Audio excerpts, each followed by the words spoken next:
అందరికీ నమస్కారం. శివుడి దివ్యమైన కాంతి స్తంభాలు భారతదేశం అంతటా 12 చోట్ల వెలిశాయి. అవే జ్యోతిర్లింగాలు.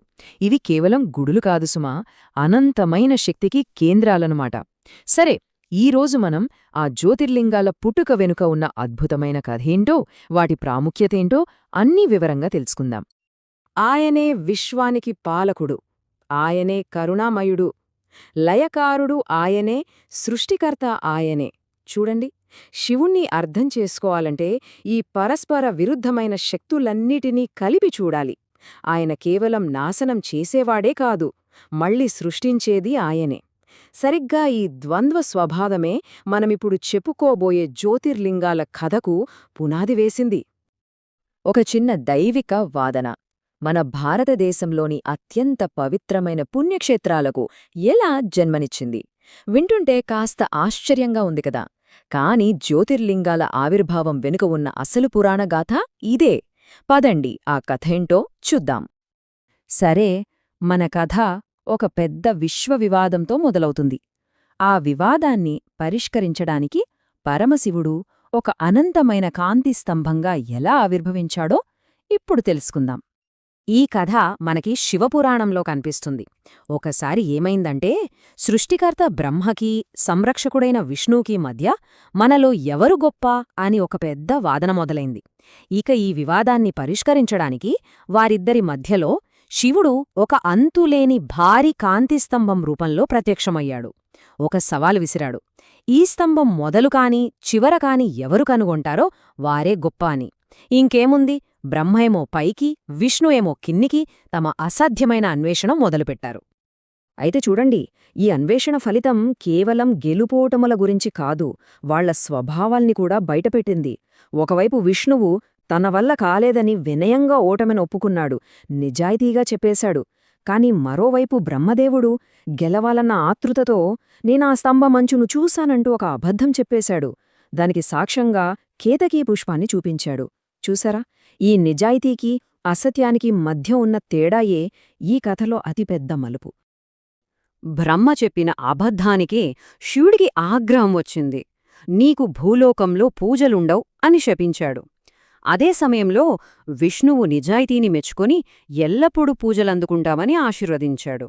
సో ఆ రోజు వారి మధ్య వెలిసిన ఆ అనంతమైన జ్యోతిస్తంభముంది కదా, అదే ఈరోజు మనం దర్శించుకుంటున్న జ్యోతిర్లింగాలకు మూలరూపమనమాట. సరే, ఆకాశంలో వెలిసిన ఆ కాంతి స్తంభం కథ అయితే విన్నాం, బావుంది. కాని భూమిమీద ఉన్న ఈ పవిత్ర క్షేత్రాలకు ఆ పేరుతో సంబంధమేంటి? అసలు జ్యోతిర్లింగం అంటే అర్థమేంటి? ఆ విషయం ఇప్పుడు చూద్దాం. చాలా సింపుల్. జ్యోతిర్లింగం అనే సంస్కృత పదాన్ని విడదీస్తే చాలు. జ్యోతి అంటే కాంతి లేదా తేజస్సు, లింగం అంటే చిహ్నం. రెండూ కలిపితే సర్వశక్తిమంతుని ప్రకాశవంతమైన చిహ్నం. అంటే ఆనాడు బ్రహ్మవిష్ణువులకు కనిపించిన ఆ అనంతమైన దివ్యకాంతికి భూమిమీద ఉన్న ప్రతిరూపాలే ఈ జ్యోతిర్లింగాలు. ఇక్కడొక ఇంట్రెస్టింగ్ విషయం ఏంటంటే, పురాణాల ప్రకారం అసలు జ్యోతిర్లింగాలు 64 ఉండేవట. అవును, 64. కాని కాలక్రమేణా వాటిలో 12 మాత్రమే అత్యంత పవిత్రమైనవిగా, చాలా శక్తివంతమైనవిగా ప్రాముఖ్యతను సంతరించుకున్నాయి. మనం ఇప్పుడు ఆ దివ్యమైన 12 క్షేత్రాల గురించి తెలుసుకోబోతున్నాం.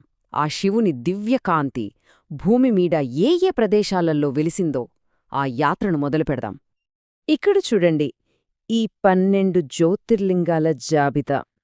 గుజరాత్లోని సోమనాథ్, మన ఆంధ్రప్రదేశ్లోని శ్రీశైల మల్లికార్జునుడు, మధ్యప్రదేశ్లో మహాకాళేశ్వర్, ఓంకారేశ్వర్, అలా ఉత్తరాఖండ్లోని కేదార్నాథ్, మహారాష్ట్రలో 3, ఉత్తరప్రదేశ్లోని కాశీవిశ్వనాథ్, ఝార్ఖండ్లో వైద్యనాథ్, మళ్లీ గుజరాత్లో నాగేశ్వర్, తమిళనాడులో రామేశ్వరం, చివరగా మహారాష్ట్రలో ఘృష్ణేశ్వర్.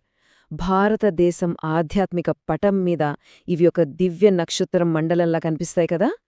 ఈ 12 క్షేత్రాలలో ప్రతి ఒక్కదానికి దానికంటూ ఒక ప్రత్యేకమైన కథ, ఒక విశిష్టత ఉంది. అన్నింటి గురించి చెప్పుకోవాలంటే సమయం సరిపోదు, కాని కొన్ని ముఖ్యమైన క్షేత్రాల వెనుక ఉన్న పురాణగాథలను ఇప్పుడు మనం చూద్దాం. అప్పుడు వాటి ప్రాముఖ్యత ఇంకా బాగా అర్థమవుతుంది. మొట్టమొదటిది సోమనాథ్. దీన్నే మొదటి జ్యోతిర్లింగం అంటారు. దీని వెనుక కథ ఏంటంటే, చంద్రుడు అంటే సోముడు దక్షుడి శాపం వల్ల తన కాంతినంతా కోల్పోతాడు. అప్పుడు ఇక్కడికొచ్చి శివుడి కోసం ఘోర తపస్సులు చేసి మళ్లీ తన తేజస్సును పొందుతాడు. అలా సోముడికి నాథుడయ్యాడు కాబట్టి ఈ క్షేత్రానికి సోమనాథని పేరొచ్చింది. ఇక ఉజ్జయినిలోని మహాకాళేశ్వర్కొస్తే ఇది చాలా చాలా ప్రత్యేకమైనది. ఎందుకంటే ఇది ఒక్కటే దక్షిణముఖంగా ఉన్న జ్యోతిర్లింగం. దక్షిణమంటే యముడి దిక్కు, అంటే కాలానికి, మృత్యువుకు అధిపతి అని అర్థం. అందుకే ఆయన్ని మహాకాళేశ్వరుడు అంటారు. ఇంకో విశేషమేంటంటే ఇది స్వయంభూలింగం, అంటే ఎవ్వరూ ప్రతిష్ఠించలేదు, అదే స్వయంగా వెలిసింది. అందుకే దీని శక్తి అపారమైనదని భక్తుల నమ్మకం. తమిళనాడులోని రామేశ్వరం పేరు వినగానే మనకు రామాయణం గుర్తొస్తుంది. రావణ సంహారం తర్వాత శ్రీరామచంద్రుడు బ్రహ్మహత్యా పాతకాన్ని పోగొట్టుకోటానికి ఇక్కడ సముద్రపు ఇసుకతో ఒక లింగాన్ని చేసి పూజించాడు. సాక్షాత్తూ శ్రీరాముడు ప్రతిష్ఠించిన లింగం కాబట్టే దీనికి రామేశ్వరమని పేరు. హరిహరులకు అద్భుతమైన ప్రతీక ఈ క్షేత్రం. రామాయణం నుంచి ఇప్పుడు మహాభారతంలోకి వెళ్దాం. హిమాలయాలలోని కేదార్నాథ్కి. కురుక్షేత్ర యుద్ధం తర్వాత పాండవులు తమ పాప ప్రక్షాళన కోసం శివుణ్ణి వెతుక్కుంటూ వెళ్తారు. కాని శివుడు వాళ్లకి అంత సులభంగా దొరకడు. ఒక ఎద్దు రూపంలో వాళ్లనుంచి తప్పించుకోటానికి ప్రయత్నిస్తాడు. ఆ క్రమంలో ఆ ఎద్దు మూపుర భాగం ఎక్కడైతే భూమిలో స్థిరపడిపోయిందో అదే కేదార్నాథ్ క్షేత్రం. ఇప్పటిదాకా మనం విన్నవన్నీ కేవలం పురాణగాథలు మాత్రమే కాదు. నేటికి లక్షలాది మంది భక్తులు ఎన్నో కష్టాల కోర్చి ఈ క్షేత్రాలను ఎందుకు దర్శించుకుంటారు? ఈ యాత్ర వెనుక ఉన్న అసలైన ఆధ్యాత్మిక రహస్యం ఏంటి? ఆ విషయం గురించి మన చివరి భాగంలో చూద్దాం. ద్వాదశ జ్యోతిర్లింగ స్తోత్రంలో ఒక మాట స్పష్టంగా చెప్పబడింది. ప్రతిరోజూ ఉదయం, సాయంత్రం ఎవరైతే ఈ 12 జ్యోతిర్లింగాల నామాలను స్మరించుకుంటారో వాళ్లకి గత 7 జన్మల పాపాలు కూడా తొలగిపోతాయి. ఇది కేవలం మాట కాదు, ఈ క్షేత్రాలకున్న అపారమైన ఆధ్యాత్మిక శక్తికి ఒక గొప్ప నిదర్శనం. అందుకే ఈ 12 జ్యోతిర్లింగాల యాత్ర అనేది కేవలం ఒక ప్రయాణం కాదు, అదొక మోక్ష మార్గం. ఈ యాత్ర చేయడం వల్ల మన కర్మలన్నీ శుద్ధి అవుతాయని, కోరికలు నెరవేరుతాయని, చివరికి మోక్షం లభిస్తుందనే భక్తుల ప్రగాఢ విశ్వాసం. సో, చివరిగా ఒక ప్రశ్న. ఈ 12 జ్యోతిర్లింగాలు కేవలం మ్యాప్లో మనం గుర్తించే పుణ్యక్షేత్రాలా, లేక మన అంతరంగంలో ఉన్న అనంతమైన శక్తిని తెలుసుకోవడానికి ఒక మార్గం చూపే ఆధ్యాత్మిక పటమా? ఈ ఆలోచనతో ఈనాటి మన విశ్లేషణను ముగిద్దాం. నమస్కారం.